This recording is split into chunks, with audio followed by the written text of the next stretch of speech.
ये जो तस्वीर आप देख रहे हैं ये बिल्लू, जिनको जो मोंटू जी जो सरदार थे, उनके जो बीच में और इनके बीच यानी इन दोनों के बीच में हाथापाई हुई और इतनी हाथापाई हुई कि ये उसी वक्त में इन्होंने अपना दम तोड़ दिया।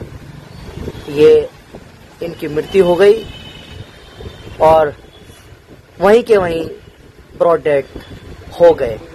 पोस्टमार्टम हो चुका है और अब लास्ट में अंतिम संस्कार भी हो चुका है। दिल्ली के अंदर इस वक्त में हम पहुंचे हैं। जगह दुर्गापुरी रेड लाइट चौक है और शाहदरा जोन में आता है। सवाल इस बात का है, क्या किसी को अगर कोई काम पीछे हो जाए थोड़ा सा, अगर कोई काम कर रहा है, अपने व्यापारी कर रहा है, अपना काम कर रहा है, क्या उसके काम से किसी को आपत्ति है? बड़ा सवाल है। और अगर आपत्ति है तो भला इतनी भी बड़ी आपत्ति क्या है कि वो किसी की जान से खेल जाए या उसकी जान ले ले। ऐसा ही कुछ कंपटीशन इतना बड़ा शुरू यहाँ पर हुआ। यहाँ एक की मृत्यु कर दी, यानी एक की जान ले ली, खुले में जान ले ली, उसके साथ तोड़फोड़ भी करी। उसकी दुकान की मीटर जो लोग यहाँ बता रहे हैं 100 मीटर की दूरी पर एक दुकान थी। लगातार इनकी हाथापाई होती रही है और मुठभेड़ होती रही है, लेकिन उसकी कंप्लेंटें यहाँ जिसके साथ हुई है उनके लोगों का कहना है कि उनके लोगों ने, यहाँ के जो पार्षद हैं या जो स्थानीय थाने हैं, तमाम जगह कंप्लेंट दी है, लेकिन कभी सुनवाई हुई और कभी नहीं हुई। आज इतनी नौबत आ गई कि उसकी जान ले ली। उसकी दुकान बंद हो जाती वो अलग बात थी, लेकिन उसको ही दुनिया से बंद कर दिया। ये बड़ा सवाल है। क्या कुछ मामला था? यहाँ पे तमाम हजारों की तादाद में बिल्कुल ये रेड लाइट दुर्गापुरी चौक पर में सारे इकट्ठे हैं और इंसाफ की गुहार लगा रहे हैं पुलिस से। मौके पर जो यहाँ के स्थानीय एसएचओ हैं वो भी पहुंचे हैं और यहाँ के जो डीसीपी हैं वो भी पहुंचे हैं। लेकिन पहुंचना बेहतर है, लेकिन पहुंच करके कानूनी कार्रवाई करना और ज्यादा बेहतर होगा, जो अभी तक नहीं हो पाया है। क्या कुछ लोग कह रहे हैं, सुन लीजिए एक बार। कुछ मामला था, पूरा बताइए एक बार। ये मामला, हाँ कोई दिक्कत नहीं। ये मामला ये था कि दोनों की दुकानें थी आपस में, ठीक है, कोई दिक्कत नहीं। दोनों की दुकानें थी आपस में। ये जो मिंटू मोटर वाला है, ये मोंटी मोटर को हमेशा परेशान करता था, हमेशा से इसने परेशान रखा है। आप यहाँ के आजू बाजू में लोगों से पूछ सकते हैं, ये जो मिंटू मोटर जिसने मोंटी मोटर की हत्या की है, जिस आदमी की हत्या हुई है, वो जानबूझकर आज पूरी प्लानिंग के साथ आया था और वो पिस्टल लेके आया था साथ में। एक लड़की भी साथ में थी। वो उसको आज बिल्कुल प्लानिंग से आया था कि आज इसको मुझे मारना ही मारना है।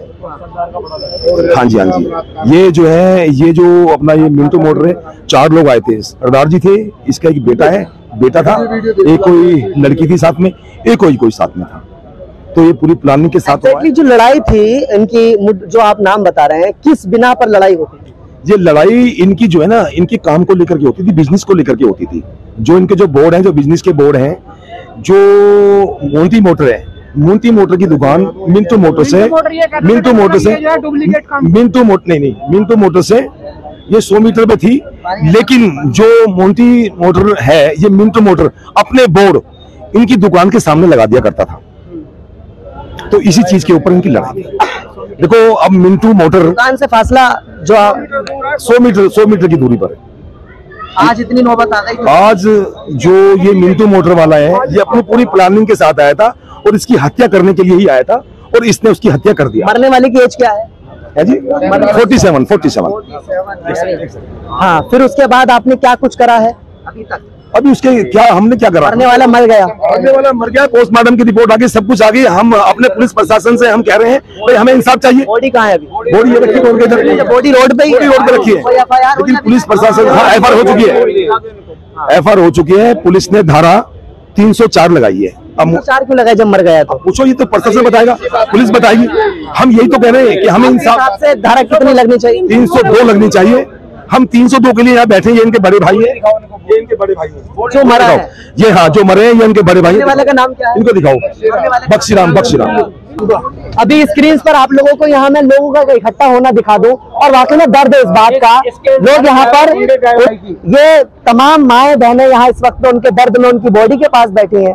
व्यक्ति फरार हैं। मेरा नाम सुभाष कुमार है, ये मेरे चाचा का लड़का है। एक लेडी और 3 मुजरिम अभी फरार हैं। मोंटी सरदार को इन्होंने गिरफ्तार कर लिया है, लेकिन उसके बाद हॉस्पिटल में हम गए, कुछ समय के लिए इन्होंने जो है ना, मतलब बॉडी को बाहर रखा। कह रहे वहां से अभी खबर नहीं आई है, खबर आएगी तब पोस्टमार्टम करेंगे। ऐसा क्यों करा पुलिस वालों ने? क्योंकि इन्होंने रिश्वत खाई है। अब तो चले गए। खबर आ चुकी तो है, हमें तो सर इंसाफ चाहिए। इंसाफ चाहिए ना। हमारा भाई तो नहीं आएगा, लेकिन हमें इंसाफ तो मिलना चाहिए ना। इंसाफ मिलना चाहिए। पुलिस प्रशासन आंख पे आंख धर के बैठी है, पट्टी बांध रखी है, क्यों ऐसा क्यों हो रहा है? इस चीज का जवाब चाहिए हमें प्रशासन से। मतलब बदमाशी इसकी चलेगी यहाँ पे और किसी की नहीं है, हैं? थाना कौन सा है? ये थाना लगता है जी शाहदरा।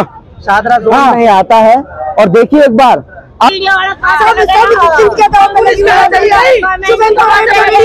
उसने तो पैसे भरती है और पुलिस कहाँ गई, दिल्ली प्रशासन कहाँ गया? ये बताओ, तुम्हारे कैमरे के सामने दूसरा लगाते तो तुम्हें क्या दुख नहीं होगा? और क्या तो भाई अब सोच लिया, इंसाफ चाहिए भैया, ठीक है ना? बिल्कुल इंसाफ मिलेगा आपको। और आपसे आपकी गुहार किससे है अभी? किससे उम्मीद करेंगे? दिल्ली पुलिस से? हाँ, मिंटू मॉडल हाय, मिंटू मॉडल हाय।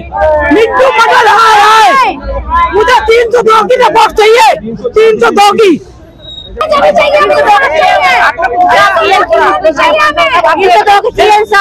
क्या मतलब है?